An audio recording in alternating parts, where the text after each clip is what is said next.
నమస్తే welcome to ఎస్ఐట్ news నేను తరంగిణి ముందుగా బులెటిన్ లో హెడ్లైన్స్ చూద్దాం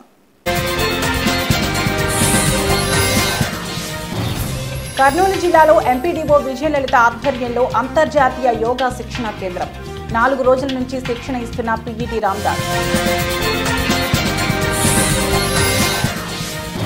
ఏపీ సీఎం చంద్రబాబుపై మండిపడ్డ మాజీ మంత్రి ఎమ్మెల్యే జగదీష్ రెడ్డి తెలంగాణ హైదరాబాద్ పై చంద్రబాబు చేసిన వ్యాఖ్యలను తీవ్రంగా ఖండించిన ఎమ్మెల్యే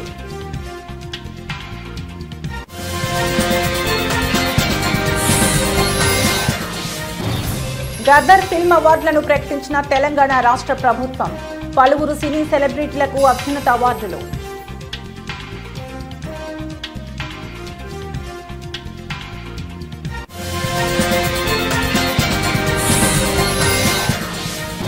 తిరుమలకి విచ్చేసిన కేంద్ర మంత్రికి ఘన స్వాగతం పలికిన బీజేపీ నేతలు శ్రీవారిని దర్శించుకున్న కేంద్ర మంత్రి మురుగన్ కర్నూలు జిల్లా హొలగుంద మండల కేంద్రంలో ఎంపీడీఓ విజయలలిత ఆధ్వర్యంలో అంతర్జాతీయ యోగా శిక్షణ కేంద్రం నిర్వహించారు. ఈ కార్యక్రమంలో మండల అధికారులు ఉన్నారు. యోగా శిక్షణ మాస్టర్ పీఈటీ రామదాస్ యోగా శిక్షణలో 4 రోజుల నుంచి శిక్షణ ఇస్తున్నట్లు తెలిపారు. ఈ కార్యక్రమంలో MEO 1 Satyanarayana, MEO 2 Jagannatham, ICDS supervisor శోభారాణి, పంచాయతీ కార్యదర్శి రాజశేఖర్ గౌడ్, మండల అధికారులు పాల్గొన్నారు.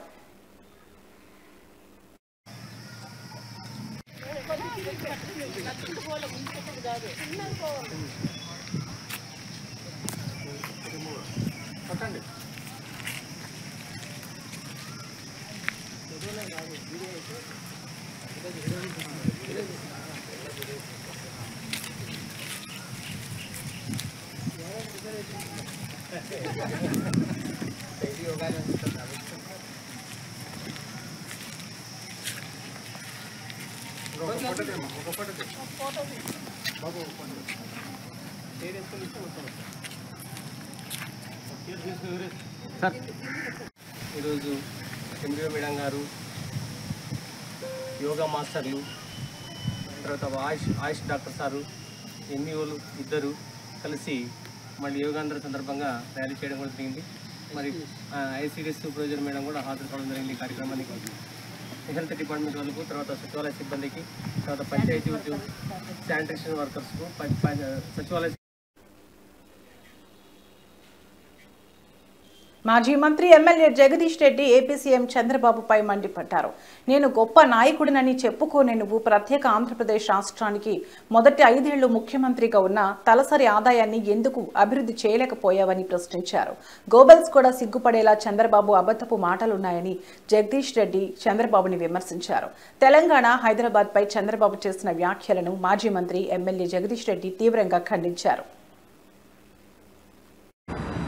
ఈ మధ్యన మళ్ళీ చంద్రబాబు నాయుడు గారి మాటలు వింటుంటే కొన్ని సందర్భాల్లో నవ్వొస్తుంది, కొన్ని సందర్భాల్లో ఆశ్చర్యం వేస్తుంది. ఎందుకులే ఎందుకు వదిలేద్దాంలేమని చెప్పి అనుకుంటే కూడా కొన్ని సందర్భాల్లో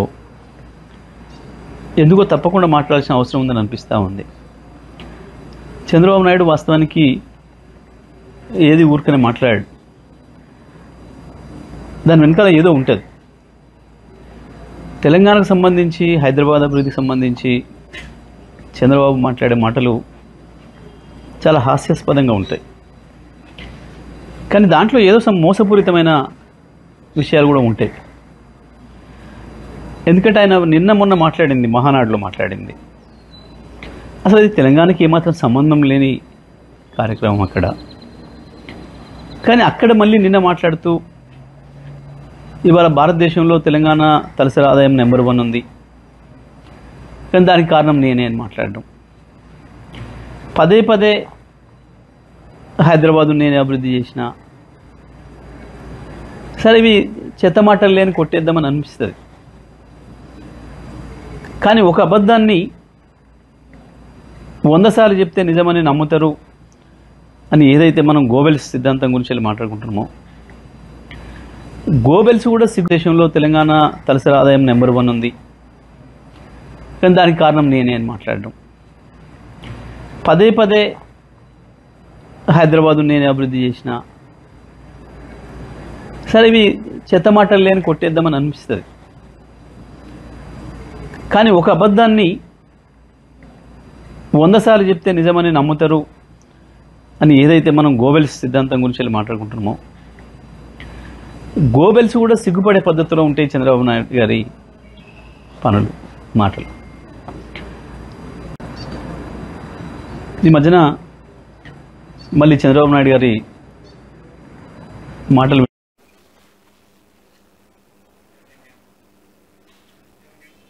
తెలంగాణ రాష్ట్ర ప్రభుత్వం గద్దర్ ఫిల్మ్ అవార్డులను ప్రకటించింది. 2014 నుంచి 2023 వరకు ఏడాదికి ఒక ఉత్తమ పురస్కారాన్ని ప్రభుత్వం ప్రకటించింది. ప్రజాకవి కాళోజీకి స్పెషల్ జ్యూరీ అవార్డు, బాలకృష్ణకు NTR national film award, Vijay దేవరకొండకు కాంతారావు అవార్డు, మణిరత్నంకు పైడి జయరాజ్ ఫిల్మ్ అవార్డు, అట్లూరి పూర్ణచంద్రరావుకు Nagireddy and Chakrapani film award, సుకుమార్కు బిఎన్ రెడ్డి ఫిల్మ్ అవార్డులను తెలంగాణ రాష్ట్ర ప్రభుత్వం ప్రకటించింది. అలాగే 2015 best film, first best film Rudhramadevi, second best film Kanche, third best film Srimanthudu. 2016లో first best film Shatamanam Bhavati, second best film Pelli Choopulu, third best film Janata garage. అలాగే 2017లో first best film Baahubali conclusion, second best film Fidaa, third best film Ghazi. అలాగే 2018లో first best film Mahanati, second best film Rangasthalam, third best film care of Kancharapalem. 2019లో first best film Maharshi, second best film Jersey, third best film Mallesham. అలాగే 2020లోకి వచ్చేటప్పటికి first best film అలవై. బోరబొండలో BRS minority cell అధ్యక్షుడు సర్దార్ మృతి పట్ల కూకట్పల్లి ఎమ్మెల్యే మాధవరం కృష్ణారావు సంతాపం వ్యక్తపరిచారు. బోరబొండలో కాంగ్రెస్ నాయకుల వేధింపులకు బీఆర్ఎస్ మైనార్టీ సెల్ అధ్యక్షుడు సర్దార్ ఆత్మహత్య చేసుకోవడం బాధాకరమన్నారు. బీఆర్ఎస్ పార్టీలో 10 సంవత్సరాలు అనుభవించి కాంగ్రెస్కు వెళ్లిన కార్పొరేటర్ అరాచకాలు పీసీసీ అధ్యక్షుడు గమనించాలన్నారు. బీఆర్ఎస్ మైనార్టీ సెల్ అధ్యక్షుడు సర్దార్ మృతికి కాంగ్రెస్ పార్టీనే బాధ్యత వహించాలన్నారు కూకట్పల్లి ఎమ్మెల్యే మాధవరం కృష్ణారావు.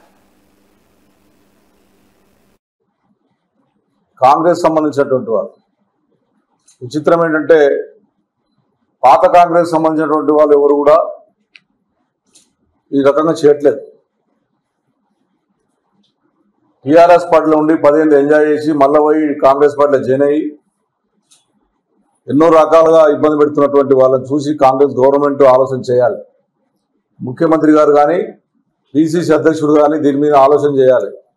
మీ కార్యకర్తలు చేస్తున్నటువంటి దుర్మార్గం వల్ల, నిన్న మీ కార్పొరేటర్ చేసినటువంటి దుర్మార్గం వల్ల నిన్న సర్దార్ అంటే నిండు ప్రాణం ఉన్న 30-40 సంవత్సరాల పిల్లగాడు, 2 ఆడపిల్లలు ఉన్నారు, దుంకి చనిపోయాడంటే ఏ రకంగా హైదరాబాద్ నగరంలో ఈ వస్తువులకు పాల్పడుతున్నటువంటిది కూడా ఒకసారి ఆలోచన చేయాలి. గతంలో మేము కేసీఆర్ ప్రభుత్వంలో 10 ఏళ్లలో ఎక్కడ కూడా ఎవరిని కూడా ఇబ్బంది పెట్టకుండా, చిన్నవాళ్ళ తెరువు పోకుండా 72 గజాల జాగా ఎవరైనా కట్టుకుంటే కూడా వాళ్ళకు రూపాయి పర్మిషన్లా ఇప్పించి వాళ్ళకి. తూర్పుగోదావరి అనకాపల్లిలో గంజాయి ఏరులై పారుతుంది. తూర్పుగోదావరి జిల్లా దేవరపల్లిలో, అదేవిధంగా అనకాపల్లి జిల్లా రోలుగుంటలో భారీ ఎత్తున గంజాయి పట్టుబడిందని పోలీసులు తెలిపారు. 18 మూటల గంజాయి దొరికిందన్నారు.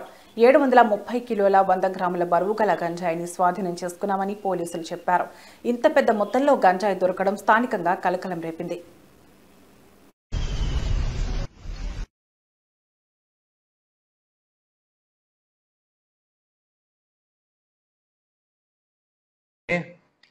ఎర్లీ మార్నింగ్ అవర్స్ లో మనకి ఒకటి ఇన్పుట్ వచ్చింది. Based on that input SI Rolugunta and SI Kothakota ఇద్దరు ది రెస్పెక్టివ్ టీమ్స్ తో పాటు లాట్ 11 18 మూటలు, మొత్తం 18 మూటలు 730 కిలోల 100 గ్రాములు.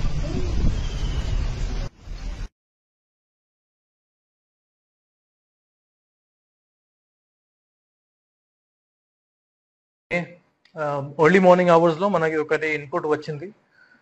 Based on that input SI Rolugunta and SI Kothakota ఇద్దరు ది రెస్పెక్టివ్ టీమ్స్ తో పాటు లాట్ 11 18 మూటలు, మొత్తం 18 మూటలు 730 కిలోల 100 గ్రాములు. తిరుమలకి విచ్చేసిన కేంద్ర మంత్రికి బీజేపీ నేతలు ఘన స్వాగతం పలికారు. తిరుమల శ్రీవారి దర్శనార్థం తిరుపతికి విచ్చేసిన కేంద్ర మంత్రి మురుగన్కు స్థానిక పద్మావతి అతిథి గృహం వద్ద భారతీయ జనతా పార్టీ జిల్లా సాంస్కృతిక విభాగం అధ్యక్షులు గుండాల గోపీనాథ్ రెడ్డి ఆధ్వర్యంలో ఘనంగా స్వాగతం పలికారు. ఆయనను దుస్తాలువాతో సత్కరించి వేదాశీర్వచనం అందజేసి జన్మదిన శుభాకాంక్షలు తెలియజేశారు. తిరుమల శ్రీవారి ఆశీస్సులతో ఆయన మరిన్ని ఉన్నత పదవులు అధిరోహించాలని ఆకాంక్షించారు. ఈ కార్యక్రమంలో బీజేపీ జిల్లా సాంస్కృతిక విభాగం కన్వీనర్ గుండాల గోపీనాథ్, బీజేపీ రాష్ట్ర కార్యదర్శి నాగోతు రమేష్ నాయుడు, బీజేపీ మైనార్టీ మోర్చా జిల్లా అధ్యక్షుడు మస్తాన్, బీజేపీ నార్త్ మండల అధ్యక్షులు లోక ప్రభాకర్ నాయుడు, బీజేపీ నాయకులు తొండమనాటి సుబ్రహ్మణ్యం రెడ్డి, పురోహితుడు సురేష్ స్వామి, మల్లారపు రవిప్రసాద్, ఏబీవీపీ నాయకులు నాగోతు హరినాయుడు తదితరులు పాల్గొన్నారు.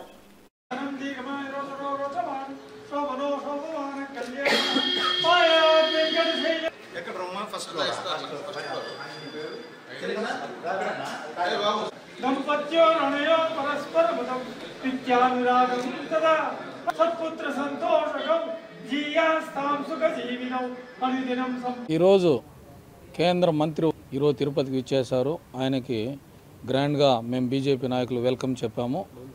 ముఖ్యంగా ఈరోజు ఆయన జన్మదినం, అందువల్ల మేము బీజేపీ నాయకులంతా విచ్చేసి ఆయనకి ఆశీర్వాదం ఇచ్చాము. వెంకటేశ్వర స్వామి దివ్య ఆశీస్సులతో ఆయన మరెన్నో జన్మదినాలు సంపూర్ణ ఆరోగ్యంగా జరుపుకోవాలి. వెంకటేశ్వర స్వామి ఆశీస్సులు ఎల్లప్పుడూ ఉండాలని ఈరోజు జన్మదిన సందర్భంగా మేము ఆయనకు జన్మదిన శుభాకాంక్షలు తెలియజేస్తాము. ఆయన సంపూర్ణ ఆరోగ్యంగా మరిన్ని జన్మదినాలు జరుపుకొని మరిన్ని ఉన్నత బీజేపీలో ఆయన సేవ ఎంతో ముఖ్యము.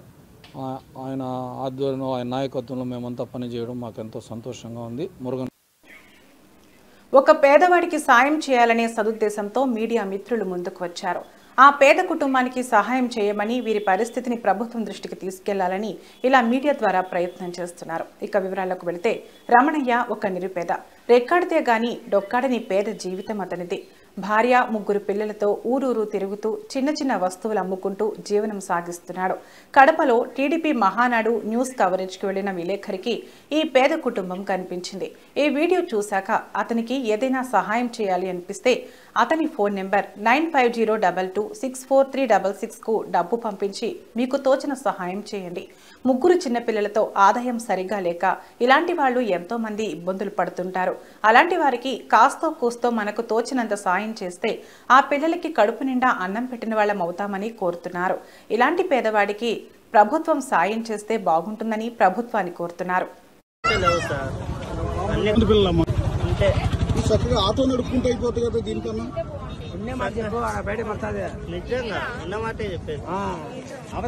కాదు. ఆటో నడుపుకుంటే కిరాయికి దానికే డబ్బులు వస్తాయి కదా. సీరియల్ లో ప్రకారం పోవాలంటే కాదు మొత్తం పక్క సీరియల్. ఇప్పుడు పనులు పెట్టినారనుకో, వాళ్ళకు ఇప్పుడు ఎక్కించిన వాళ్ళకు కూడా ఎంతో కొంత అట్లా నెంబర్ ప్రకారం చేసుకున్నారంతా, బుకింగ్ చేసుకున్నారు ఊళ్ళన్నీ. వేరే ఆట పెట్టేదానికి అవకాశం లేదు. ఏ ఊరు లోకేష్ గారు ఇక్కడే ఉన్నారు కదా, ఆయనకి ఏమైనా చెప్తావా, ఏమైనా అడుగుతావా? ఆయన్ని ఏం లేదు సార్, మాకు స్థలం లేదు, ఓన్లీ గుడిసెలోనే ఉన్నాం మేము. ఏ ఊరు మీది? మా సొంత ఊరు కమలాపురం. ఇక్కడనే ఉన్నాం మేము, బతుకు తీరుకు అక్కడ పోయినాము. ఇంకా స్థలాలు అయితే లేవు సార్. అన్ని పిల్లలమ్మా, 3 మరి 3తోటి ఆటోలో నువ్వు కూడా తిరిగి అమ్ముతావా? ఎక్కడికి వెళ్ళి పిల్లల్ని తీసుకుని వెళ్ళాల్సిందేనా? మరి ఇబ్బంది అవుతుంది అమ్మా పిల్లలతో. వంట తిండి ఎట్లా?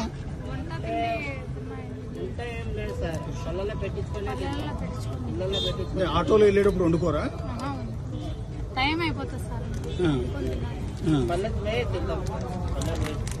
ఇప్పుడు మరి మీకే కుప్పం హాకింగ్ స్కూల్లో ఏర్పాటు చేసిన మీడియా సమావేశంలో మాట్లాడిన పాఠశాల కరెస్పాండెంట్ హఫీజ్ ఆర్జేడీ డీఈఓ ఇచ్చిన ఆర్డర్లను హైకోర్టు డిస్మిస్ చేసిందని, కుప్పం హాకింగ్స్ పాఠశాలలో 8, 9, 10 తరగతుల అనుమతులను ఎందుకు రద్దు చేశారని డీఈఓ 6 వారాల్లో వివరణ ప్రకటించారు. చేసింది తప్పని నిరూపించడానికి హైకోర్టుకు వెళ్లడం జరిగిందన్నారు. ఈ విషయం ఉద్దేశపూర్వకంగా పేర్కొన్న హైకోర్టు ఉత్తర్వుల్లో ఉందన్నారు. విద్యార్థుల తల్లిదండ్రులు భయపడాల్సిన అవసరం లేదన్నారు హఫీజ్.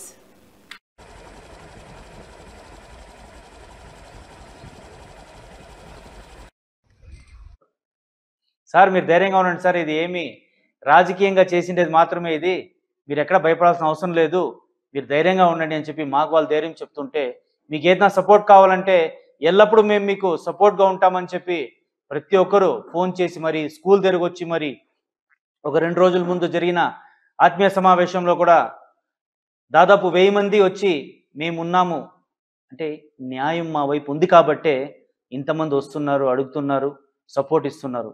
సో దయచేసి తల్లిదండ్రులు ఎవరైతే భయపడ్డారో భయపడాల్సిన అవసరం లేదు.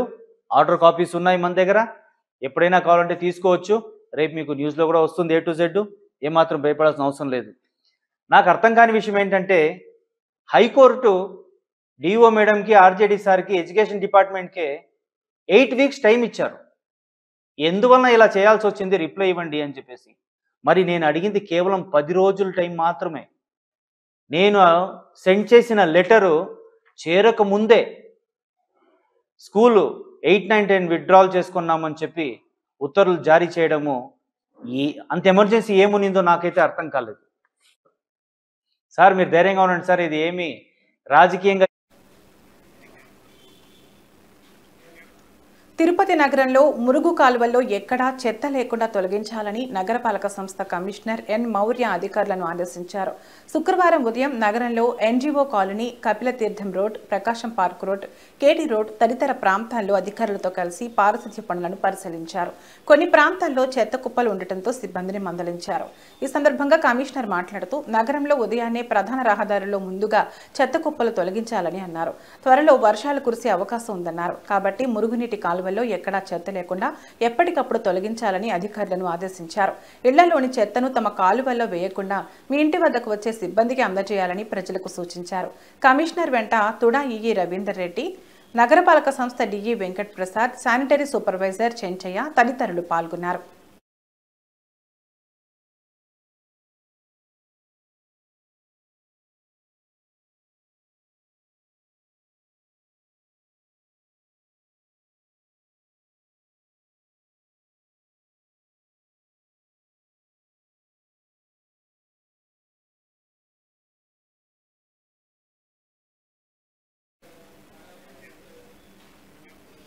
ఇవి ఇప్పటివరకున్న బులెటిన్ అప్డేట్స్. మరో బులెటిన్లో మళ్ళీ కలుద్దాం. నమస్తే.